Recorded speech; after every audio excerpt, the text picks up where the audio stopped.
Urhulumente wephondo laseRhawutini umemelela abahlali ukuba baphume ngomninzi babo ngale mpelaveki njengoko eza kube ebhalisa abantu kwiphulo lemisebenzi nophuhliso lwezakhono elisandula ukusungula kwizikolo ezohlukeneyo zephondo.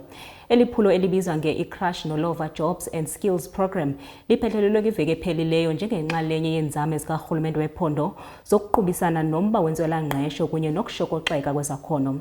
Okanti ngecawe nangomso abahlali baseRhawutini abangaphangeliyo abafuna ukuthatha inxaxheba kule nkqubo baza kuncediswa ekubhaliseni nge-intanethi. Intatheli yethu yendaba uNomzabalazo Mduka uyanaba.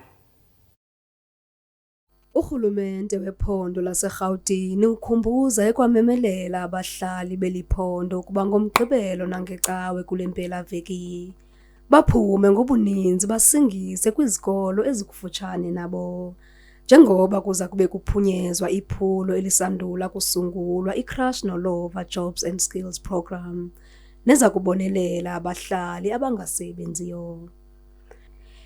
Eli phulo likarhulumente wephondo lingokubambisana nesebe lezengqesho nezabasebenzi kunye nengxowa-mali yabangaphangeliyo ukunika izakhono noqeqesho kubahlali abangama-500,000.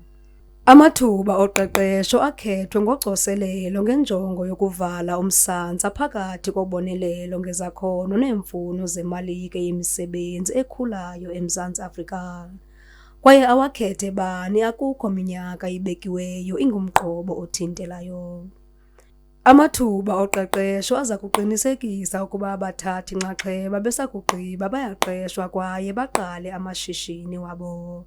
Iinkqubo zobhaliso ezikolweni ziza kuqala nge8:00 kusasa ukuya kwi5:00 emva kwemini. Kwiindaba zeSoweto TV, ndinguNomzabalazo Mduka.